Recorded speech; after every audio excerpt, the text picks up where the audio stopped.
Hello, welcome to the channel. I'm Chris Gastrite. Thank you for joining me. Happy Sunday. Happy final day at Prodigy Presents WACO, DGPT Plus events. Did it go how you want? Did who won make you happy?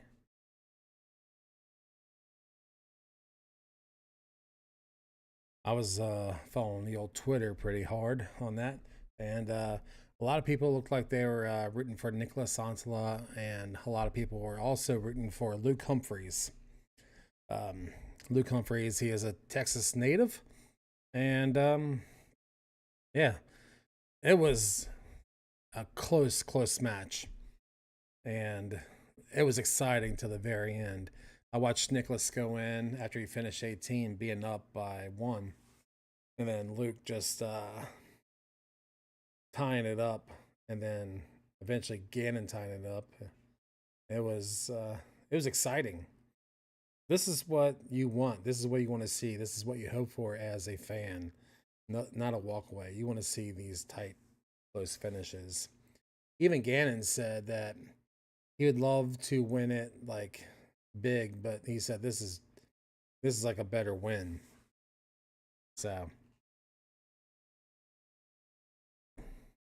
for those who missed, those who could not see, those who don't have the DGM Pro, did you just watch on Twitter and see what people were saying, or how did you follow? Did you follow what the Disc Golf Pro Tour was putting out on Twitter? They had a lot of stuff out there. And as always, that is where I'm going to get my video from, the Disc Golf Pro Tour Twitter. And I did see there were a good amount of people. Well, I don't know how good of amount, but I checked Reddit and I checked Twitter. People were complaining that they could not take screenshots. And even Brody said, I understand this is a paywall, Brody Smith. I understand this is a paywall, but it doesn't help when you try to promote stuff if people want to take screenshots and share it, which I totally agree. I will give you an anecdote. I used to work for a television news station in Cincinnati, and a lot of the games that we had for sports were on ESPN3. And ESPN3, if you do not know, is the online website. And that's where you got a lot of games. You got to sign in with a subscription. We pull the games up and we record it on our recording computer. So that's how we did it. And that's how I expected to do this. But there's something embedded in the stream. You can't take screenshots. You can't do a screen record. Nothing. I'm not sure how the Disc Golf Pro Tour and DGN expect news organizations to get it. Because if you remember when I tried at the beginning of the year or the beginning of the season to say, hey, I want to get video, I had to sign up. And on YouTube, or to be able to get the video, there's a whole thing like to be a creator, like YouTube, you had to have like 2,500 subscribers. And if you're a blog, you had to have so many. Like they just had so much stuff you had to be, which I understand. They don't want just anybody. But well, I guess I don't really understand, but I get it. But it makes it hard for people like me who have a small following who wants to do this to report what happens at each tournament. It just makes it harder for us. It makes it harder for news organizations, say ESPN. If ESPN wants to pull video, the only way they're getting the video is from the Disc Golf Pro Tour's Twitter. What if they see something cool they want to put on? It just makes it harder. So hopefully the Disc Golf Pro Tour and DGN figure out that people need to take screenshots to share stuff, to promote it, and organizations want to be able to record if they want to talk about it. That's how you grow your sport. All right, let's show video from Twitter.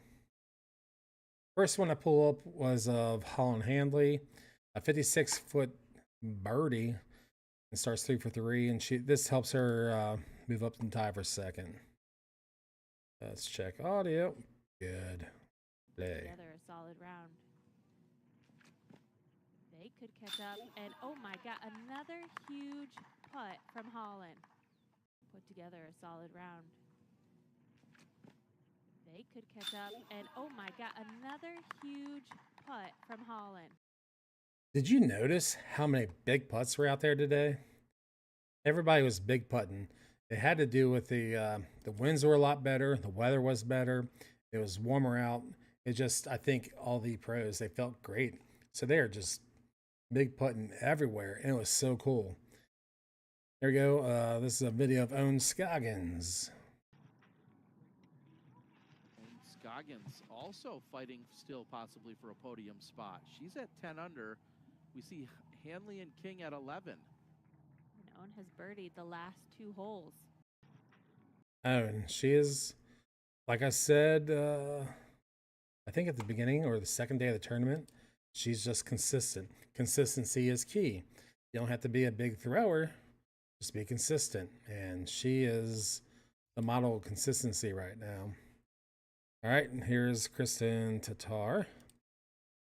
Big putting, like we were talking about big putts earlier. Kristen for birdie. And she drains it. For the second time in a row, Kristen connects from long range on 7. Never a doubt. Kristen for birdie. It's just sick watching these, sick as in good sick, watching these pros just tearing up the course of these big putts. I know there's some issue with them being on converted golf courses, but it does make some really big throws and some unique putts. And today was a great decision how they ended out today, because especially for the MPO, it was electrifying. You see Kristen, she has 7 strokes on the nearest person. Let me drop my face out and let's go through this. Kristen only had two bogeys and 1, 2, 3, 6 birdies. She had less birdies than Owen. Let's see who had the hot round. Natalie Ryan had a hot round, shooting 7 down, 2 bogeys, and 1, 2, 3, 4, 5, 6, 7, 9 birdies, followed by Owen Scoggins next on the hot round. Like I said previously, 2 bogeys and 2, 6, 7 birdies, followed by Missy Gannon shooting 5 down, so she is tied with Owen for the hot round, followed by Kristen. We'll go back to the totals. Kristen finished 20 down for the tournament, followed by Owen at -13, Holland Hanley at -11, Evelina Salonen -10.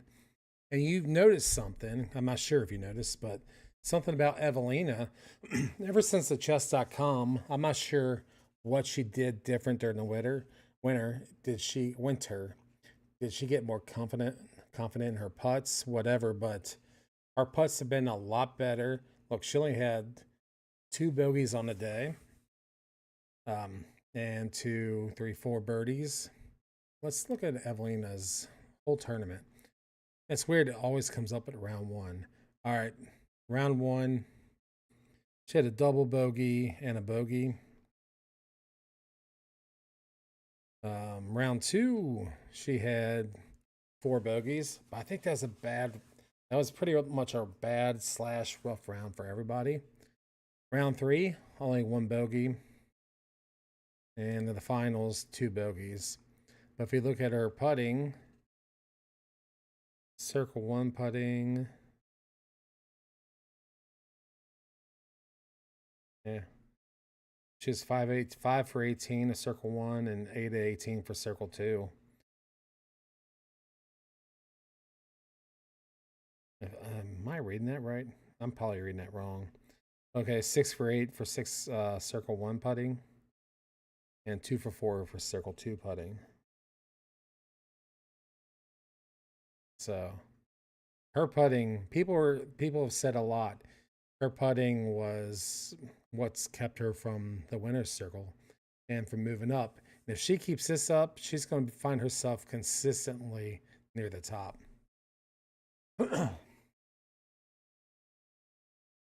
Other people of note in the tournament: Haley King, she shot 10 down. Hannah Blomroos, 8 down. Let me go back to Haley real quick. She was fighting that knee issue that got her out at chess.com. It's still a little tender. So that's a great, valiant effort. She had 2 double bogeys in the round.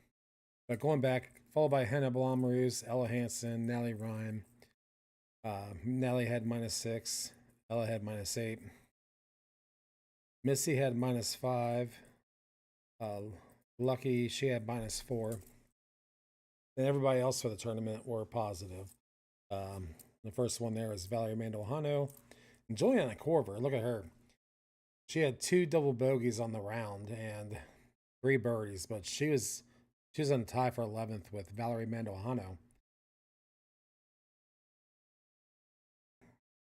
So that was one heck of a round for Juliana Korver, and I've been singing her praises since I've seen her moving up the leaderboards. That's pretty good. That's darn good. I believe she might be the oldest player at the tournament right now. All right, Paige Pierce, she was in 13th place with a +6.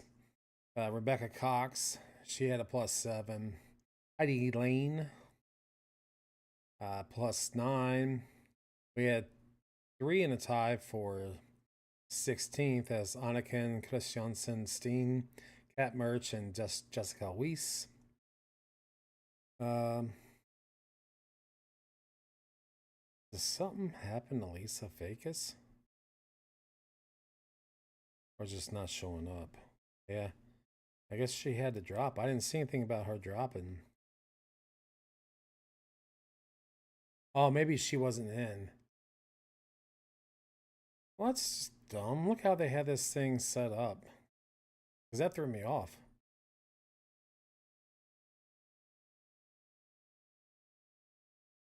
Yeah, I don't like how they had had that set up. They should have had all the players playing on that round grouped up. I'm still very much missing UDisc. All right, let's go back to that.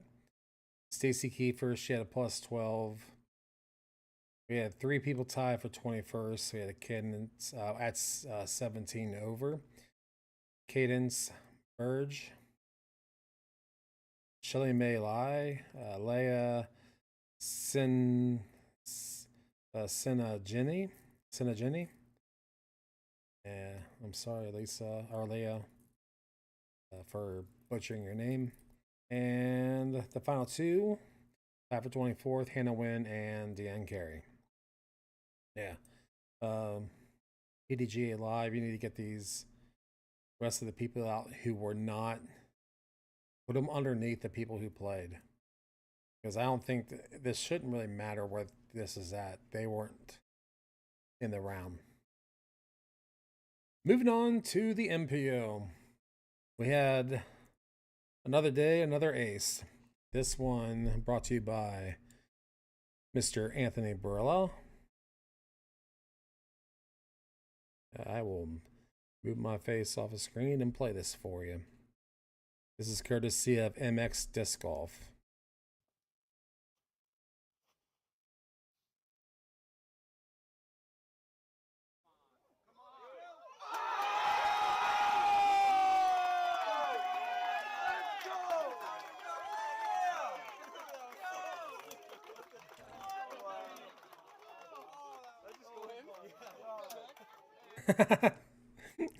I love that. Did that go in? Yeah, it's a beautiful shot.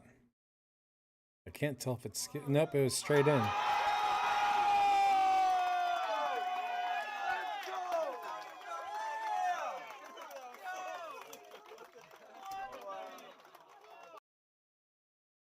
That's beautiful. That was on hole 11, 265-foot ace. Congratulations, Anthony Barilla. All right, let's look at people who were the top 3. This huge birdie putt from Nicholas Antala. I saw this, and like I said, everybody was just big putting all over. Antala with his 3rd shot. Give it to him. Oh, Wow. Huge putt from Antala. And he's now in it to win it, man. This guy is right there.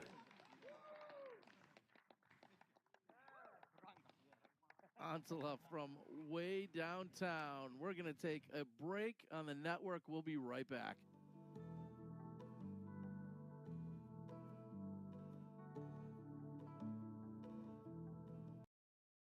That was a 6th shot from Nicholas. Yeah. Big putts. You see what they do with no wind or a good day. I mean, it does have wind, but light winds compared to past couple days. They must have thought they were in heaven.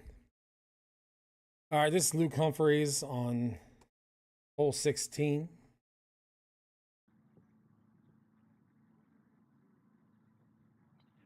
Humphreys buries it. He runs it in. The birdie on 16. That pulls him into a tie with Antala for the lead.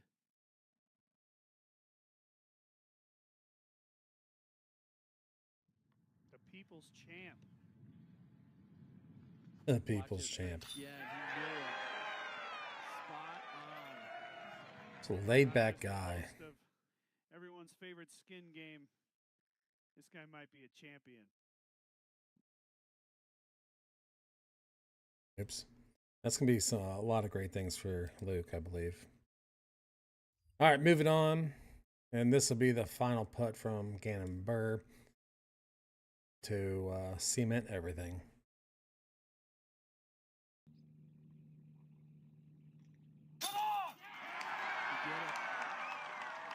Gannon clutches up on the 18th with the birdie, taking down Luke Humphreys.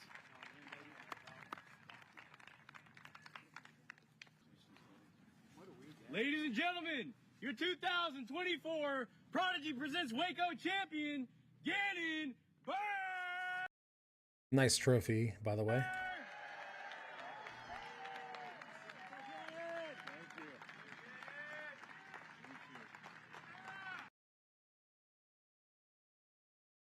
Those last holes, where Nicholas went in and he had to watch these guys play was, I just couldn't imagine. He went in with the lead and he watched, and then as soon as he went in, Luke tied it up, and then eventually Gannon tied it up.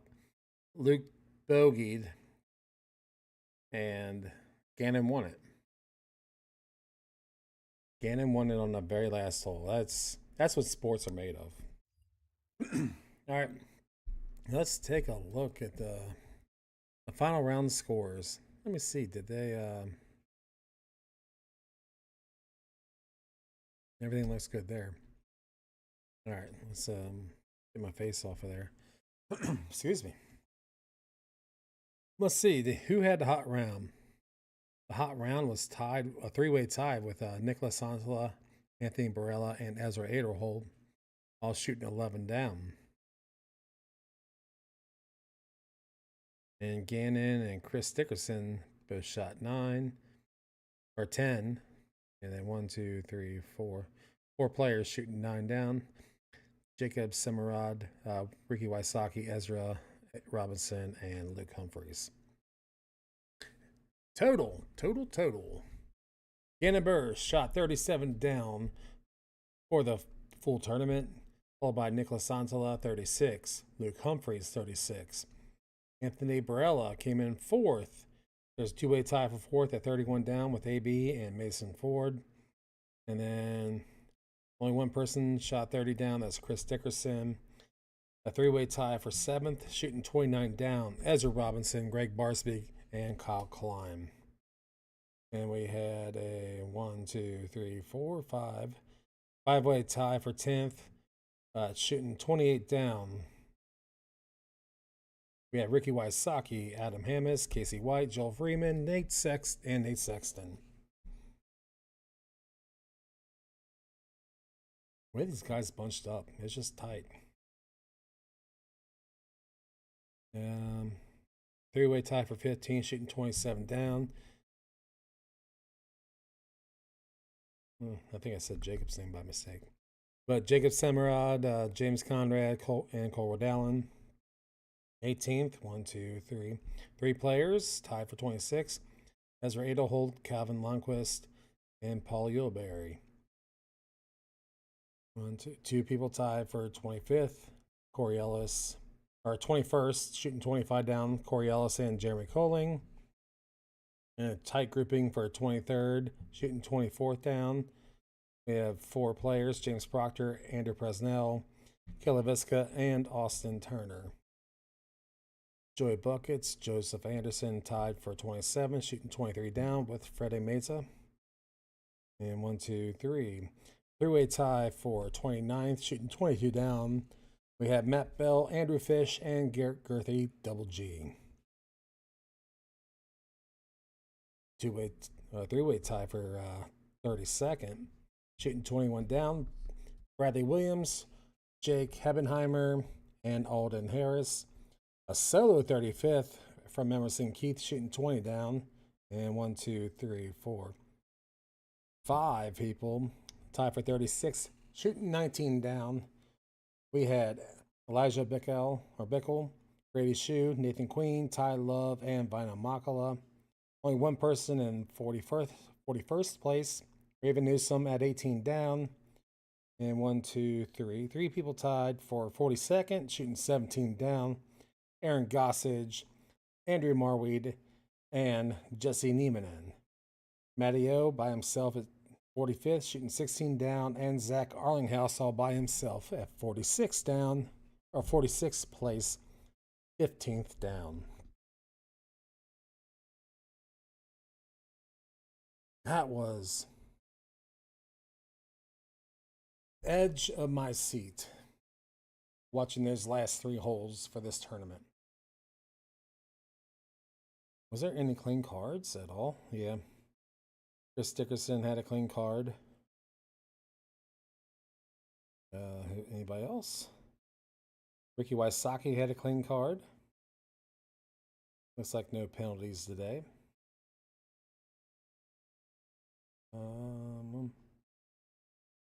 Jacob Semerad had a clean card. Andrew Presnell, clean card.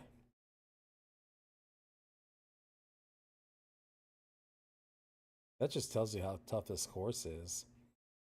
Not a lot of clean cards.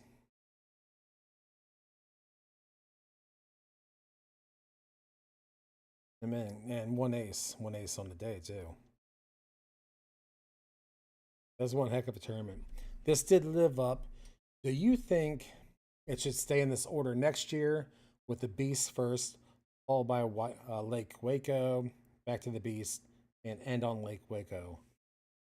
With the way this turned out, I don't see as a way or any way it shouldn't be like that. I know people might say the Beast just for nostalgia, but they were able to fit more people at Lake Waco. And that's what they want to do. They're making sure that the tour did not outgrow the Waco area. So I think it worked out. They just need to work on the tee boxes and permanent basket placing. Also,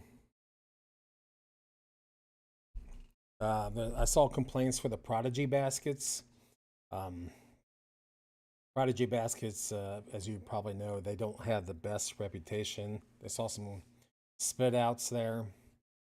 I don't know if it's because how hard players putt or how thick the chains are that they push the disc out. I don't know. What are the best disc out, or the best baskets? Is it Innova's disc catcher? Is that the one? Or is it ones from Discmania that they use? Was it called Disc Park? What is the best basket? I'd like to know in your mind. I know some of the older Mach 2 baskets. I think those are nice, right? We have several of those here around the greater Cincinnati area. We do have Prodigy baskets at the Devou course, which, if you're not from our area, that course opened up, was it November last year? And by the time February, March hit, the baskets were like destroyed 3 times. It was horrible. And the last time, people actually cut the chains. That's how bad it was. So let me know what you think's the best basket. All right, moving on. Looking ahead to next weekend, starting March 15th through March 17th, we'll have a little bit of what is the Irish Day? I totally forgot the name of it. Holy crap! Irish Day. What is the name of Irish Day? Holy camole! I have to look at my calendar. St. Patrick's Day, Irish Day. Holy crap!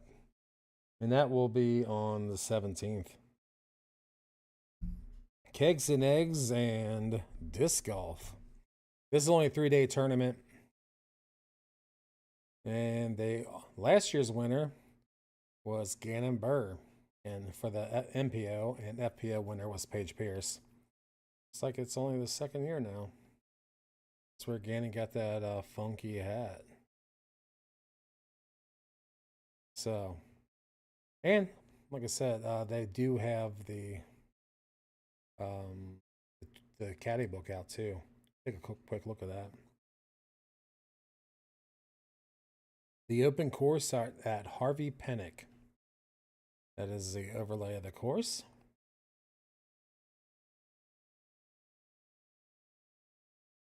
The MPO will be a par 64, 9,075 feet. FPO will be a par 66, 8,285 feet. We have a couple hole threes, or par threes. 1, 2, 3, 4, 5, 6, 7, 8, 9. 9 par threes. 1, 2, 3, 4, 5, 6, 7, 8 par fours, and 1 par 5. Hold on. Excuse me.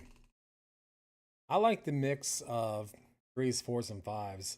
I know if there's a lot of par 3s, it's hard to create that separation, and it's not good for pros and spectators. I mean, I guess par 3s are easier to get birdies on, or aces on. Let's see. What kind of special hole specific notes? Well, 1 has it, 2, 3, 4, 5, 6, 7, 8, 9, 10, 11, 12, 13, 14. Every hole has a hole specific note. We will see videos coming out this week of all the practice rounds. Oh, talking about practice rounds, Joe Mez, they released their back 9 on the same day that the tournament started. I'm not sure if, I don't think I'm a fan of that, because are you going to watch the women, then watch Joe Mez back 9, and then watch the men if you're watching live? How are you going to go about that? I like to build up watching all the content of all the people doing the practice rounds, and then dedicate the rest of the days to the tournament. Hole 1, 320, 97.5 meters. Par 3. Like they have an OB right there. Is that a creek or whatever? Is this one last year? Is this the one where Eagle McMahon got the camera guy in the head? I think it might be. With that thumber right over the trees. That's the FPO laid out. Let me look real quick.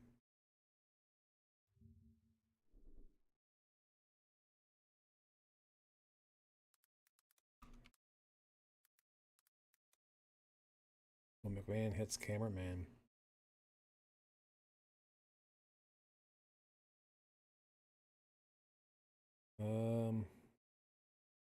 Iceberg TV called a spotter. Open at Austin. So yeah, this would be the same one. Let's replay that for everybody. We were on a guided museum tour. This is from Iceberg TV. We'll see it right after this commercial.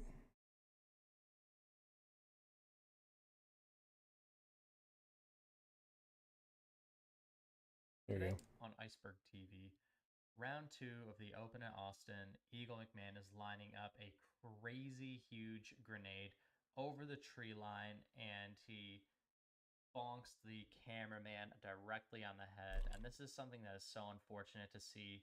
Nobody really made any mistakes here. Eagle McMahon was just throwing the best shot with the lie that he had.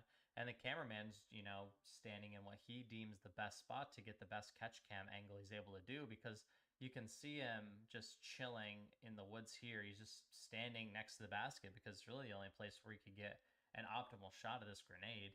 And it's really unfortunate thing that happened, but comment down below. I don't think these guys need to be forced to wear helmets.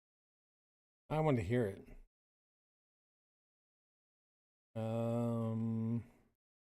Let's see if this one has audio. Jeff Spring's worst nightmare. That's Disc Golf World. Let's see. For disc golf to take further. Nope. Turns out. Hey, you called it. There we go. McMahon going grenade up and over the top. Really not much of another play from that side. It's pretty pinched off. Oh no! Oh gosh! Oh no! I hope he's okay. Oh my God! Oh man! That oh must no! Stung Reed. Turns out that hit. You could feel it from the sound. You can feel it.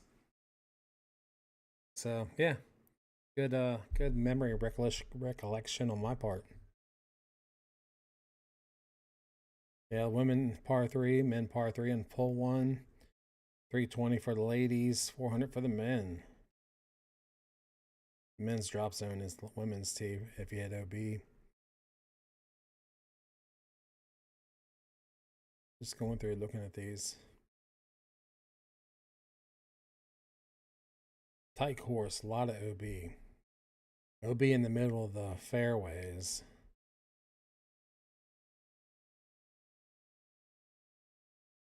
So it should be fun. We'll be seeing videos coming out this week.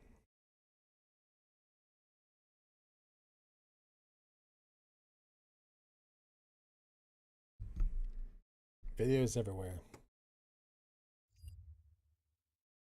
Other than that Eagle McMahon, do you guys have a thing you remember most about last year? Other than Gannon's win and Eagle bonking the camera guy by accident.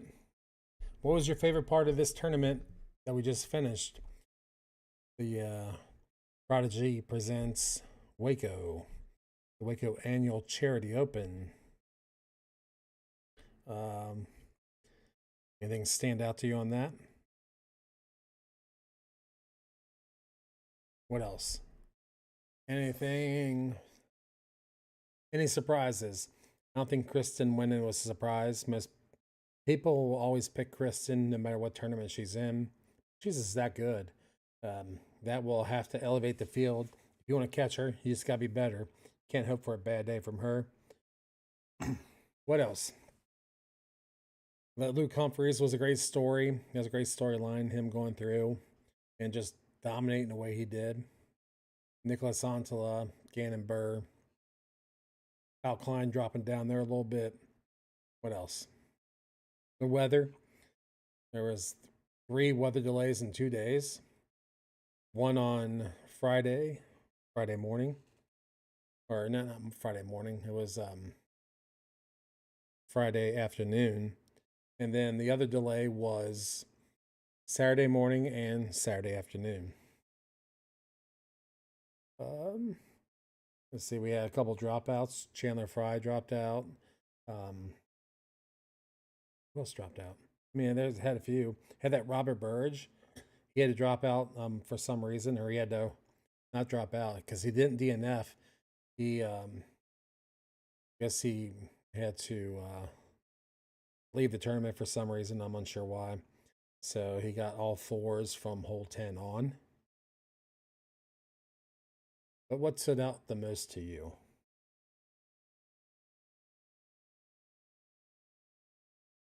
I'd probably have to be Gannon's birdie to win on 18.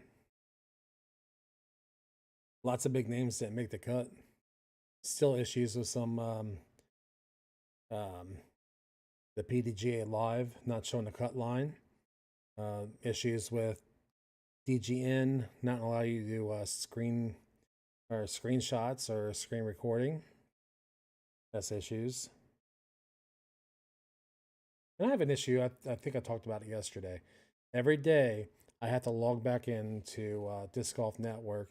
So I have to generate a code on the Apple TV, and then I have to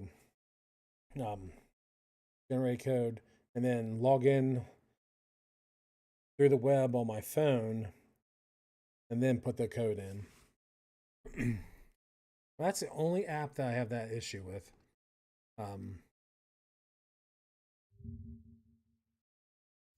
I wish they find a way to fix that.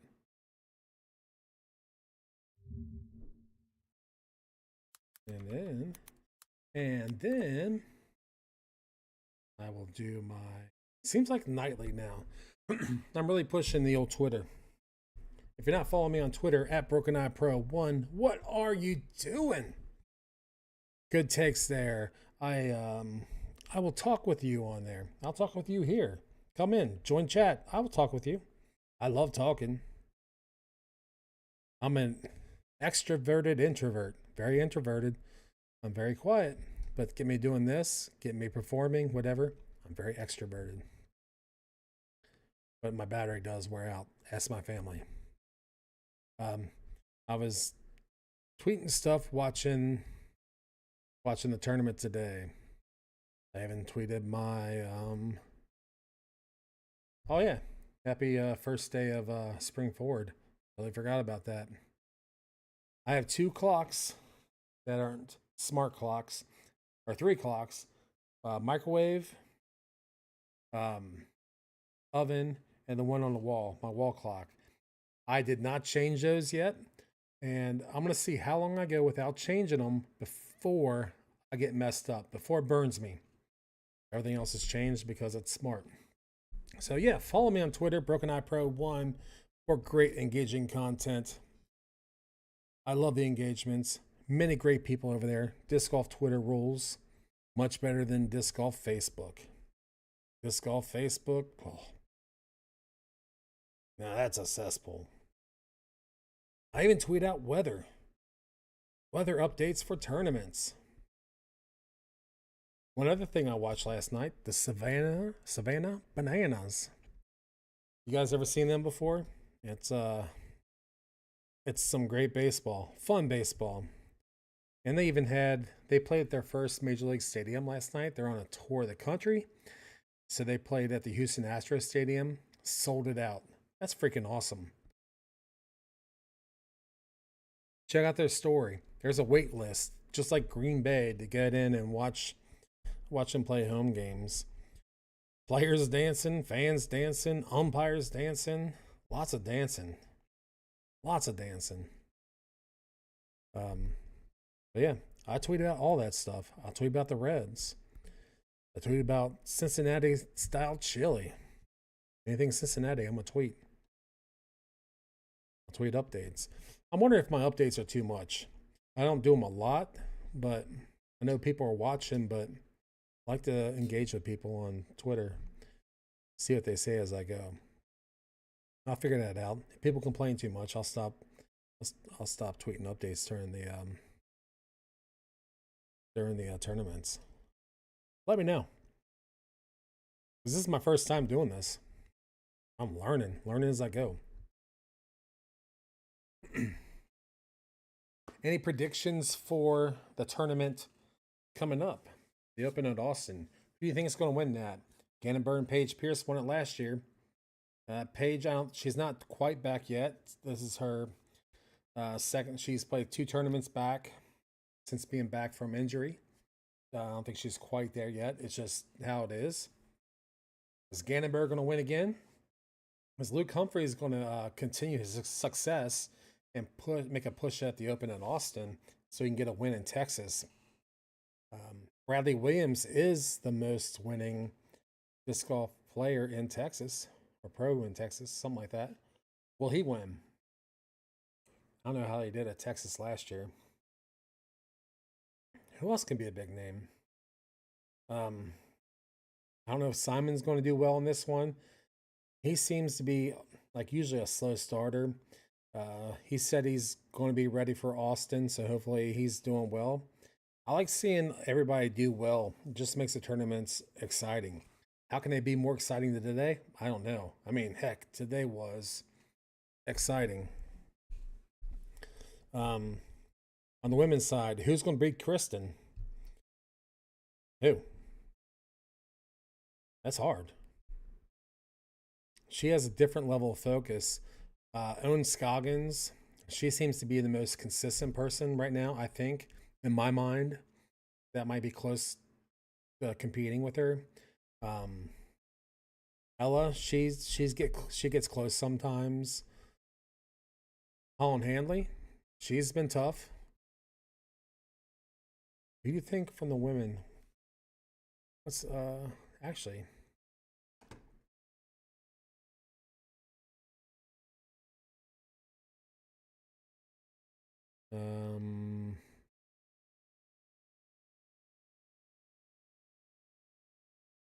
If I look, let's see, Open at Austin.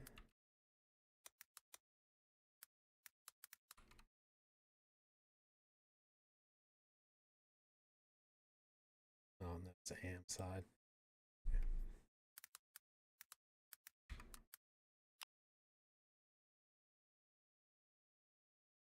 Let me look for the Open Austin.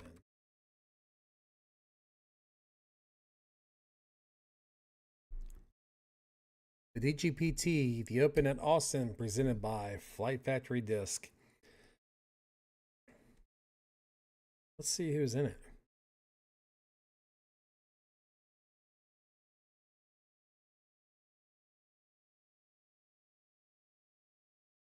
With these fees, if you're a pro, you want to be a pro, $350 to get in. That's why they have sponsors.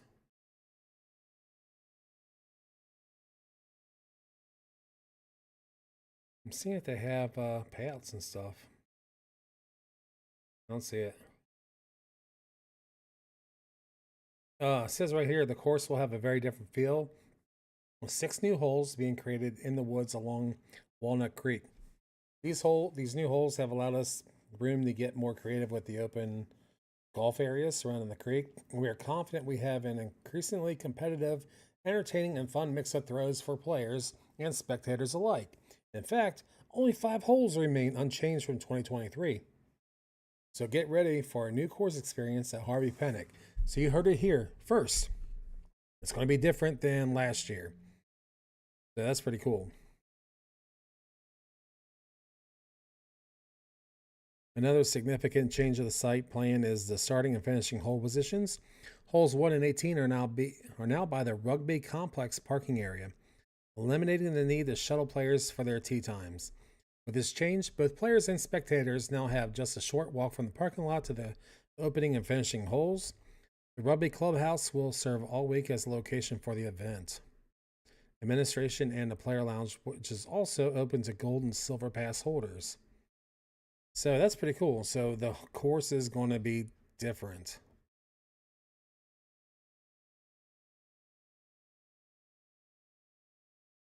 We have to look out for kids doing disc golf drills in various parts of the property while they're practicing. Interesting. Players have to pay to park. Suck. All right, 168 of 168 players.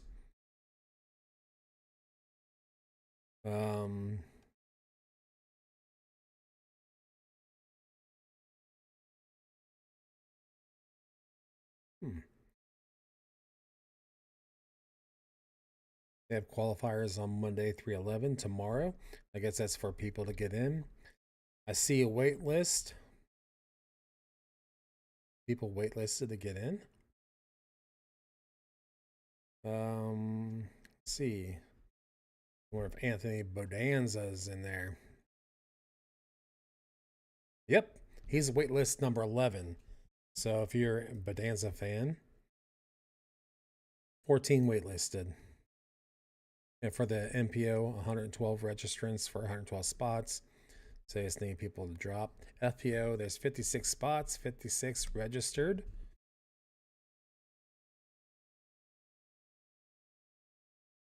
There is a wait list to get in there. How many is on the wait list? 6 waitlisted. I wonder if this Kimberly Dickerson, I wonder if that's Chris's wife. All right. Let's see. Kristen will be there. Kona. I don't know if Kona. She might have dropped already from the tournament. So there might be number 1 on the wait list might be in, which would be Katie Belty. Chantel Badinsky's there. Cynthia Ricciotti. I'm going to have to go listen to that name again so I say it correctly. So, there you go. You heard it here first about the course changes. I am bringing news. Lots and lots of news to you. News to you. He's bringing news. You right. Thank you. Thank you, Mark. As Markiplier, tell me I'm right. All right, that's it. That's the stream. I think I hit a lot of things, and I even talked about the new stuff. But you won't find about the new stuff until you watch the tournaments coming up or the practice rounds. So I know Bodanza, he'll practice it. He'll practice there. And I guess he'll put out video. I'm not sure. Will he practice it while he's weightlifting? I think you would want to. You want to practice even though you're waitlisted, just in case. The Tour Life boys. So you'll see Brody Smith and Ezra Aderholt. They'll put their practice rounds out, and then the Jomez boys. The Tour Life is Brody and Paul. I said the Tour Life boys because they're both doing their own separate thing. Who also put out stuff? Drew Gibson? Is he going to be in this one? Oh. Let me look. Drew Gibson is in this one.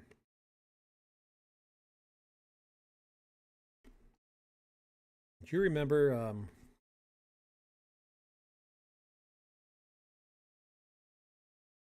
remember when I said Drew Gibson took a photo with a fan?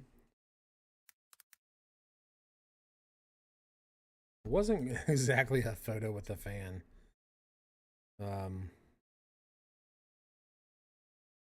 Pause. This is funny. I won't even explain it. I'm just going to show it to you first.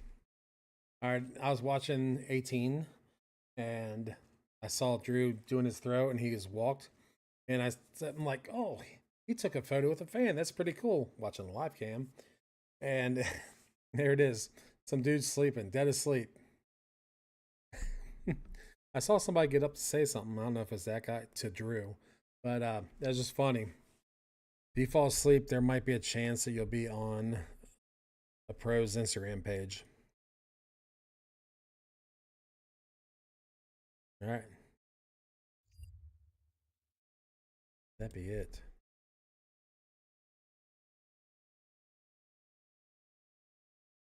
Oh, what happened? There. What?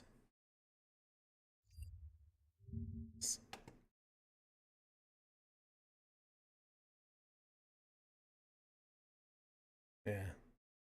Don't worry, I just use the thing and then you're logging me out. Come on.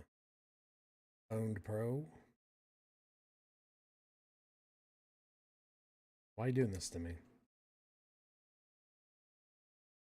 Sometimes technology is just a pain in the butt. But thank you. I truly appreciate everyone who joins, listens, participates. If you watch it live or whether you watch it VOD, I appreciate you, really do. If you like what you see, please tell everybody. Tell your friends, share. If you're on Twitch, give me a follow. Eventually you can subscribe. If you're on YouTube, like and subscribe, share with your friends. Let's grow this. Let's make this a great community with talking and sharing disc golf content. For now, I'm done. Go have a great rest of your Sunday. Get the rest before you have to go to work tomorrow. You know, these days are hard. All right. Peace out. Love you guys.